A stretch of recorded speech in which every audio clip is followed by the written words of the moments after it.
The other day, I checked my phone with the simple intention of checking messages and then going about my day. I then instinctively went on to doom scroll for the next 2 hours. That's when this question popped in my head. How do these social media companies get us to keep coming back even against our will? So here we are. Here's this video. I'll show you the numerous ways we, more specifically Gen Z, are being taken advantage of to extract as much value from us as possible, literally hardwiring our brains to make the money for the rest of our lives. So why specifically Gen Z?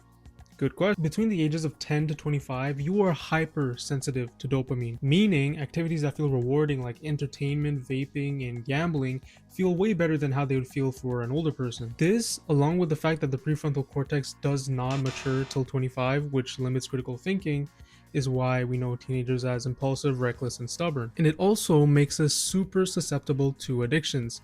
And I don't know if you guys have noticed, but there are more feel good things that you can do today than ever before. And since you're more susceptible to addictive sources of dopamine, you are very likely to be doing one of these activities, especially if they're socially acceptable. There are many other addictions Gen Z is plagued with that I'll make other videos about, believe me, but I wanted to target phone use because they're so prevalent in everybody's lives. It's easy to think that we're immune to them, but if you own a smartphone, you have very likely fallen into this exact same trap. Hey, did Derek answer my message yet?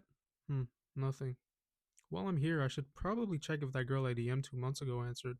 Can't hurt to check, right? This exact cycle is why most people are expected to spend 10 to 15 years of their lives on their phones. I mean, it's just so easy to just get lost. Hold on, give me a minute. The sole factor that makes this work is because every time you unlock your phone, you're not just checking the time or just answering a message. You're triggering what many people call the dopamine slot machine. People associate dopamine solely with pleasure, but it's rather about anticipation. What if I get that text? What if my friends send me a funny snap? The anticipation alone is addicting, and social media companies and corporations have designed it this way. And it's the same method that gets people addicted to gambling. What if next time I win? What if next time I see a really funny video? You may just want to watch a couple reels and you may tell yourself that, but your brain craves the next what if. What if the next reel is even better? 99% of the time, by the way, you're better off just closing the app. Don't even bother trying to finish the video, just close it. Instagram purposefully tries to derail you, of course. I mean, getting you to watch ads is how they make money. But I mean, for goodness sakes, Instagram, did you really have to put the reel section in between the homepage and my messages so I have to scroll past the reels every time to get to my messages? And the worst part about it is that it's worked on me. But it gets worse. Some research suggests it could lead teens to gain new addictions like vaping. However, that's just due to how widespread and mainstream vapes are now. But it does raise an interesting point. We are what we feed our minds after all, and fast-paced content is feeding us, well, I mean, I don't blame you for scrolling reels for hours and hours. This is something I've fallen for several times per week. But take into consideration how past generations entertain themselves. It was much slower, more focused. You weren't seeing dozens of videos in a matter of minutes. And this raises a serious problem. We might slowly be experiencing dementia. I mean, not exactly dementia, but eerily similar. And that's because social media is constant context switching. To briefly put it, context switching is, for example, say you're really focused on a specific task, you're zoned in, and then all of a sudden your mom calls you out of the basement to help with some chores. When coming back, you'll notice that you need to use lots of mental energy and time to get back to that same level of focus you were at earlier, because the context of the task at hand has changed. Studies say such a break of focus could take 20 to 45 minutes to regain that level of flow and causes similar effects to the loss of 10 IQ points. Your brain is designed to be focused on one thing at a time. Context switching breaks focus because the human brain has limited working memory and it takes a significant amount of time to unload and reload another mental framework, which is kind of like a software that helps you organize information within a specific task. So we literally kind of are like computers. Now get this. Context switching 10 times an hour is shown to be destructive to focus. Fast-paced content, and more specifically, social media, causes you to context switch 100 times or more an hour. You heard that right. Social media is just as bad in terms of context switching, if not much worse. Especially because you don't decide what to focus on. One reel can be about D-Day, the next one being about Joe Rogan talking about God knows what, and the next one can be something in the Epstein files. I don't know, but you get my point. Every time you scroll into another video, your mind has to load a new topic, new emotions, and new editing styles changing every few seconds. And since there's no limit to the videos, you can end up context switching endlessly for hours. This will cause several problems for our generation. And I'm going to start with the most obvious one, that being our attention spans being reduced dramatically. This obviously will affect every aspect of life, from talking to people to watching movies. But what's even more interesting and concerning is that this kind of creates a loop. When watching reels or TikToks, you get used to really punchy videos with great hooks. I just trapped these two strangers 100 feet in the air. This is a $1 billion rocket ship. I trapped these 100 people inside the world's biggest trap. Lower the ceiling.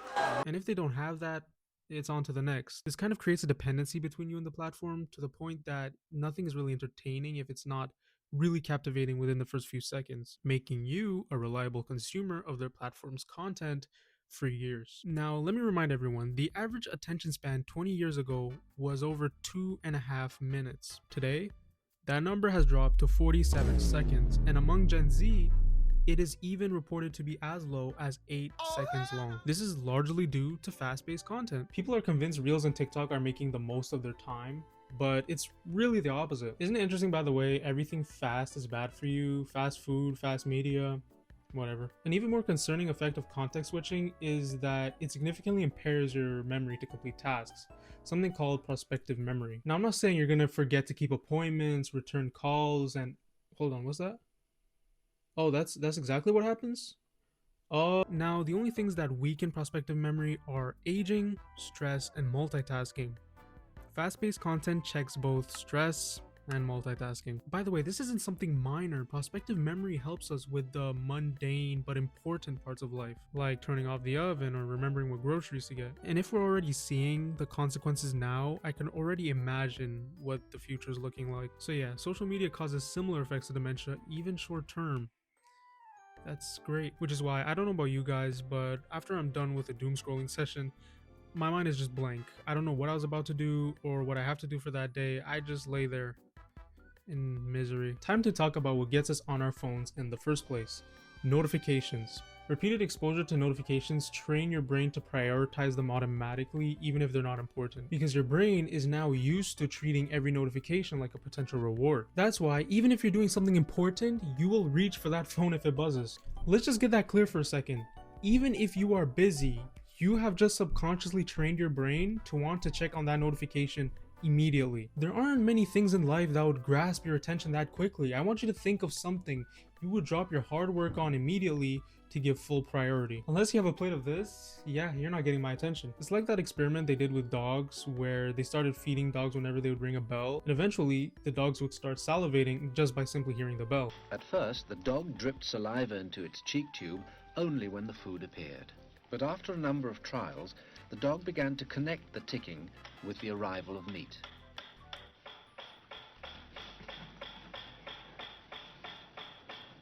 Soon, the sound alone made the dog drool.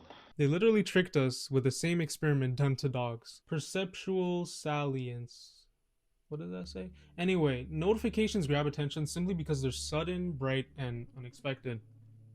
Yeah, there's nothing more to that. We're pretty simple sometimes. I find it pretty disgusting and incredibly destructive to intentionally destroy the focus of specifically young people most times, so you can get them to waste hours of their lives generating you money while consuming content that only makes our minds weaker. If corporations are taking advantage of us and destroying our brains in the process, there must come a point where all of this will catch up to us. And although it's too early to observe the consequences of this new tech, we can see a study out of Egypt examining the psychological impact doom scrolling has on the youth. The article also brings to light how the media tends to ignore positive news and push out way more negativity because it garners more attention and clicks. And apparently it's worse to consume bad news at night, which we usually do, and there's a bunch of consequences to this, and there's a bunch of interesting stuff here that I'll probably cover in another video. But what I wanted to focus on here was the core message I want you to get out of this video. Not only does social media and fast-paced content waste heaps of time you could be using to build, relationships and meaningful experiences, but it also rewires your brain to become more impulsive,